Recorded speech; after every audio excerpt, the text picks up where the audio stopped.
വൈകിയാണെങ്കിലും അമിത്ഷാ നിങ്ങൾ ആ തീജ്വാല നേരിട്ടറിഞ്ഞല്ലോ. രാജ്യത്തെ പ്രതിഷേധക്കാരെ മോശമായി ചിത്രീകരിച്ചു കഴിഞ്ഞാൽ രാജ്യത്തിന്റെ ആഭ്യന്തരമന്ത്രിയാണെന്ന് പരിഗണിച്ച് രാജ്യത്തെ മതേതരത്വ വിശ്വാസികൾ മിണ്ടാതിരിക്കുമെന്ന് നിങ്ങൾ പ്രതീക്ഷിച്ചു. പക്ഷേ അതല്ല സംഭവിച്ചത്.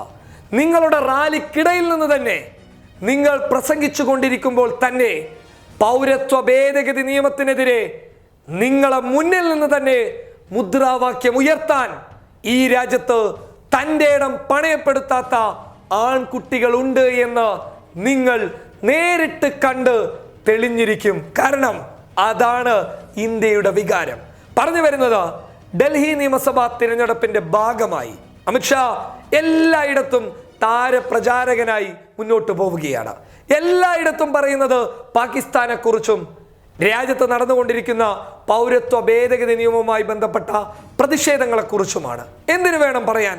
പ്രതിഷേധിക്കുന്ന സ്ത്രീകളെയും കുട്ടികളെയും വരെ തരംതിരുത്തി കാണാൻ രാജ്യത്തെ ആഭ്യന്തരമന്ത്രി പരസ്യമായി തയ്യാറായി എന്നുള്ളതാണ് ഞെട്ടിപ്പിക്കുന്ന സത്യം. അങ്ങനെയുള്ള ഒരു ആഭ്യന്തരമന്ത്രി, പ്രതിഷേധക്കാർ ഒന്നുമല്ല, അവരെ നിങ്ങൾ പേടിക്കേണ്ട, അവരെ കൊണ്ട് ഒരു ചുക്കും സാധിക്കില്ല എന്ന് പറയുന്ന അമിത്ഷാക്ക് ബാബർപൂർ നിയമസഭാ മണ്ഡലത്തിൽ തിരഞ്ഞെടുപ്പ് പ്രചരണത്തിന്റെ ഭാഗമായി അമിത്ഷാ ഘോരഘോരമായി പ്രസംഗിച്ചു കൊണ്ടിരിക്കുന്നതിനിടയിൽ അമിത്ഷയെ കാണാൻ തടിച്ചുകൂടിയ BJPയുടെയും RSSന്റെയും പ്രവർത്തകർക്കിടയിൽ നിന്ന് ഒരു മുദ്രാവാക്യം ഉയർന്നു വരുന്നു. പൗരത്വ ഭേദഗതി നിയമത്തിനെതിരെയുള്ള അമിത്ഷയ്ക്ക് നേരെ വിരൽ ചൂണ്ടിക്കൊണ്ടുള്ള മുദ്രാവാക്യമാണ് അവിടെ നിന്ന് ഉയർന്നു വന്നത്. ഒരാളത് വിളിച്ചപ്പോൾ അത് ഏറ്റുവിളിച്ചത് ആ ചുറ്റുപാടുമുള്ള മതേതരത്വ വിശ്വാസികളാണ്. കാരണം ആ പ്രതിഷേധം നേരിട്ടറിയിക്കാൻ അമിത്ഷയുടെ റാലിയിൽ ഒത്തുകൂടിയ ആ മതേതരത്വ വിശ്വാസികൾ അമിത്ഷയ്ക്ക് നേരെ മുദ്രാവാക്യം വിളിക്കുകയും മുദ്രാവാക്യ വിളി കേട്ട് അമിത്ഷാ തന്നെ പ്രസംഗം നിർത്തുകയും ചെയ്തു.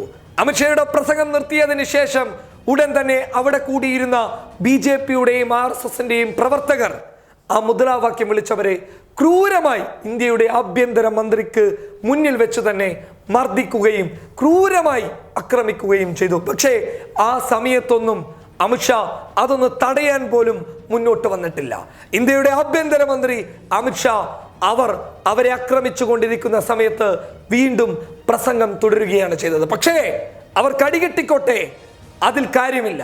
മറിച്ച് പ്രതിഷേധം അമിത്ഷയ്ക്ക് നേരെ അറിയിച്ചു കൊടുക്കാൻ തൻ്റെ ഇടമുള്ള ആൺകുട്ടികൾ ഈ ഇന്ത്യ രാജ്യത്തിന്റെ മണ്ണിലുണ്ട് എന്ന് ബാബർപൂർ നിയമസഭാ മണ്ഡലത്തിൽ അമിത്ഷാ നേരിട്ട് തിരിച്ചറിഞ്ഞിട്ടുണ്ടെങ്കിൽ, പ്രതിഷേധക്കാരുടെ മുദ്രാവാക്യ വിളി കേട്ട് പ്രസംഗം നിർത്തിയിട്ടുണ്ടെങ്കിൽ അത് മതി അമിത്ഷാ.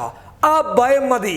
ഇന്ത്യ രാജ്യത്തിന്റെ പൊതുവികാരം നിങ്ങൾ എത്രത്തോളം ഭയപ്പെടുന്നുണ്ട് എന്നുള്ളത് ഞങ്ങൾ അതിൽ നിന്ന് തിരിച്ചറിഞ്ഞു.